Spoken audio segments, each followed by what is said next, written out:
county ma Homa Bay kandi kaka chiel kuom jotend UDA pacho kandi en ang'o migeno kalo kod limbe ma jatend piny Kenya nyato e county ma Homa Bay ka odiochieng' makiny ka chiel counties mamoko mobro timo e counties ma Kaluo kama oting'o Siaya ka chiel kod county ma Kisumu machiegni.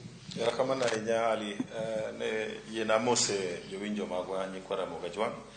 Ani luonga ni Kennedy Obuya, ane honorable chair mar UDA ruling party Homa Bay County. Wan en mornwa kaka oganda ma joluo kendo kaka jo Homa Bay County ne limbe mar ker marwa migosi Daktari William Ruto.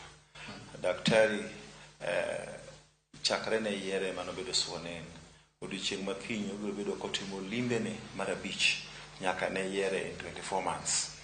To wan jo Homa Bay County wadwa bedo jo hawi kendo en gima ok wanyal kawe for granted nikech ker osebedo ka odewowa kod oganda marwa. Leadership mar Homa Bay County bende adwa gonegi erokamano kuom bedo siko ka girwako ker mondo kelnwa dongruok. Odiochieng' makiny ker nolwar mana kaka iwacho atemo water sanitation project mantiere Kasipul Kabondo constituency. Ma en pi ma osechopo gedo mare gi dongruok mare osechopo atamalo 80 gi wiye. Men ka apane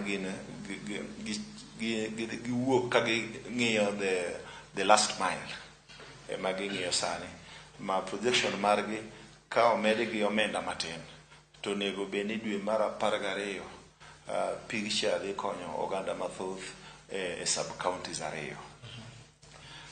Ker ka kinyo wuok kanyo nodonj e sub county mar Homa Bay ma wantiere gi fish landing site ma bende kitimo nonro e Afrika mangima onge piny mosegero fish landing site man gi capacity machal gi mogernwa e Homa Bay County ka nikech king'iyo kata fish landing site kata mosegere Kenya kaka Maxio Port capacity marwa ni ok en mana fish landing site kende en chiro bende maduong'. Koro wan kaka jo Homa Bay wan kane ng'iyo the wealth mar Homa Bay kama ogere fish landing site marwa kendo chichwa ni wagone gi erokamano nikech ne en kama ne nitie siltation kendo en gima pi mobedo reclaimed kama no nitiere waste mang'eny modhi obiore ma ka idhi ng'iyo kanyo sani to keto picha maber kendo manyalo ywayo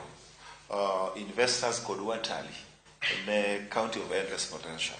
So wan kaka jo Homa Bay County across the political divide we appreciate the leadership mar Kenya Kwanza government led by President William Samoei Ruto. An kaka jakom ma UDA Homa Bay County akaw cognizant mar efforts mag leadership mag our development partners magin jo ODM nikech the gesture mar the ODM leadership led by the ODM party leader Right Honorable Raila Amolo Odinga en gima ok wanyal kaw for granted because truth be told Kenya ne nitiere at the age of collapse nikech interest is diverse. To nikech jakom Raila Amolo Odinga en a true statesman kani winjo kata kaka jotelo mag Afrika manobiro nyoro kano launch bid mare State House kane wuyo kuome, and truth be told we all know his involvement a democratic space e Kenya and Africa as a continent. Nchochopo kamoro ma wan kaka jo UDA ne nitiere confusion koto nitiere tumruok e odwa, which is normal nikech democracy jisi jomoko nyaka tuomre nikech tuomro nitie nyaka e ute mag lamo to nitie nyaka mier mwadake. So because Raila Amolo Odinga having the voice of reason, one kaka UDA we appreciate the effort one mar release joge yes.